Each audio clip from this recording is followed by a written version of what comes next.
talking about with the gifting that I found interesting in my own experience. Sometimes if I see a homeless person, I'll go to a gift to them or something. But then I started to think, is it my ego because of how I felt afterwards? Because I felt it was actually for me. It wasn't actually for the person. Does that make sense? Yeah. Charity and yeah, different modes of nature. Yeah, we have to, it's important that we understand or we look at our motive when we're doing something for another person. Because as you said, it can become based on ego or it can become based on something else. The problem is these days is that people really don't understand how to actually help someone. That's the point.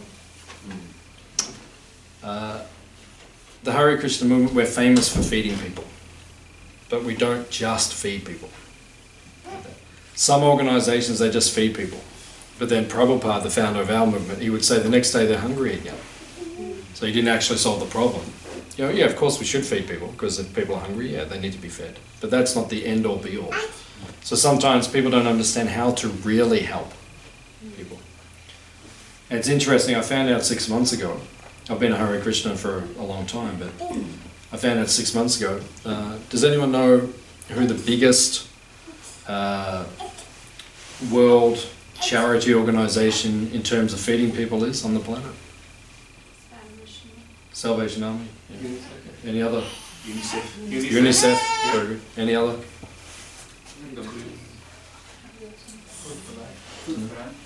Which one? Yeah, some people, like even I remember Hare Krishna, I thought it was the Salvation Army or UNICEF or something. It's actually the Hare Krishnas.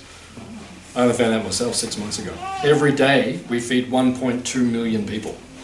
Every day. In India alone we feed 800,000 people a day. Worldwide we feed. I didn't even know that myself. So I'm quite proud now that now I realise actually how much we do. So the reason we do that is because if someone's in need of being fed, we'll look after them. But then we'll give them more than that as well. We'll teach them that the food should be offered to God, to Krishna. Because you can just eat, but you're getting karma. That's the point. Even if it's vegetarian food, there's still karma involved. But when you offer the food to Krishna and it becomes spiritualized, there's no karma.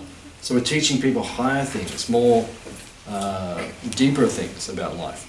And then we do like what we're doing now. We have spiritual discussions where we try to elevate people. We give people spiritual books.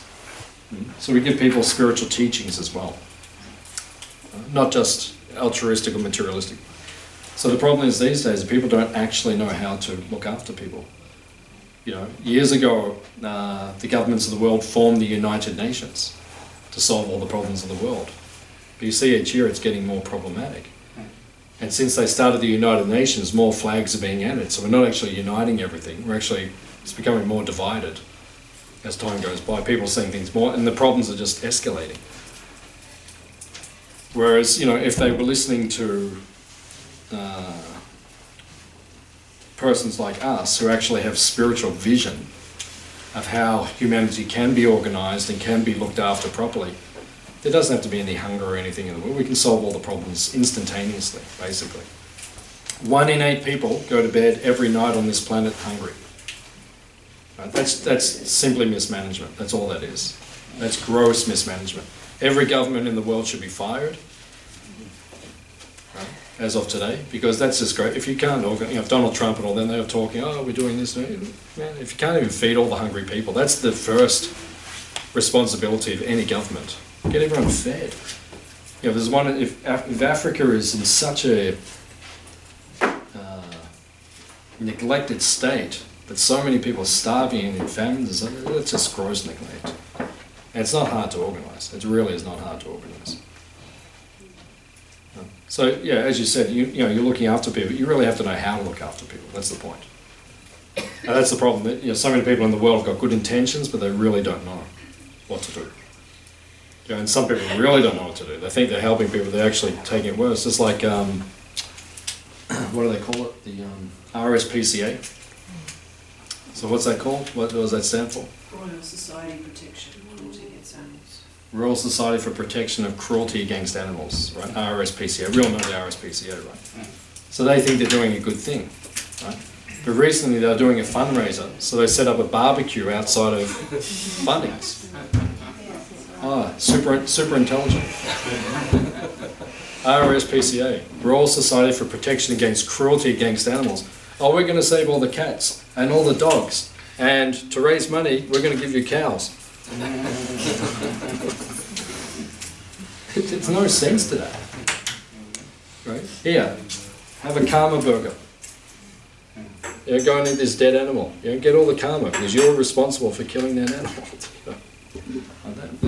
What's the benefit? So people, they have good motives, but they're ignorant these days. They need guidance.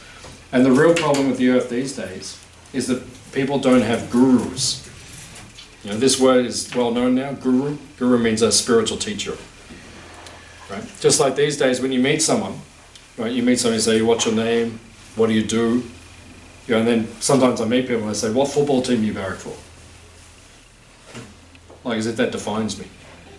Oh, I'm a Collingwood supporter. Nathan Buckley is my guru.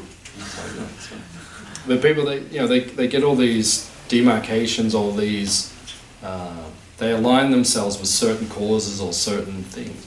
But in the ancient times, when you met someone, you'd say, what's your name, what do you do? And you'd say, who is your guru?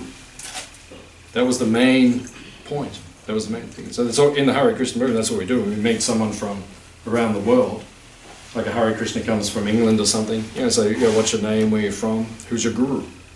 That's what we say. That's just part of our conversation. So the problem these days, people don't have gurus who can actually guide them and teach them what the right thing is. So what we're trying to do is supply gurus to the world, some guidance, so people can actually make the right decision on what to do. So, is that kind of clarification? Yeah, I think, yeah. No, it does. There's, things that I'm capable of doing needs to be greater without having that attachment to it. Yeah. Yeah, and see where the motivation's actually coming from. What motivates us? If you analyse us in our movement, the way we do things for the pleasure of Krishna, for God. And we know what he wants as well. Because there's other groups who are very dedicated to Krishna, God. They have different names. But their way of serving him is flying planes into buildings. And they're convinced they're serving God. But they could not be more disconnected from him if they tried. Because that's got nothing to do with him. He's like, because we know him. We actually know him. We know what he's like. And we know he doesn't want us flying planes into anything. I can't fly anyway.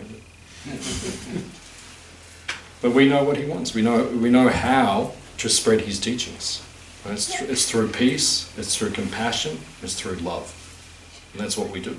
Right? And it's successful. Our movement's growing all over the place. We're the flower people. Going back to the cities. Yeah. We're beautiful, man. But we are. We have that.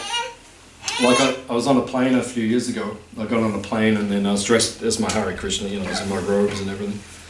And the guy in front of me turned around and he goes, "Where's your tambourine?" And I said, "Oh, I didn't bring it." I walk around with the tambourine all the time. But that's it, people have got this thing like, oh, with the Haris, but it's true. We are. Like deep down, that's what we are. We are peaceful, we're loving, we're compassionate, we're trying to spread that energy on the planet. Sometimes we do our tambourine and sometimes we do not. But that's the way we live. Because we know what Krishna wants. He's peaceful. You see all the pictures, he's peaceful. He's a peaceful guy. And he just wants that energy to go out around him. He looks after cows. So what do? We look after cows. And all animals. Kangaroos all over this place. And, you stayed here, so you know what it's like. Everything's protected here.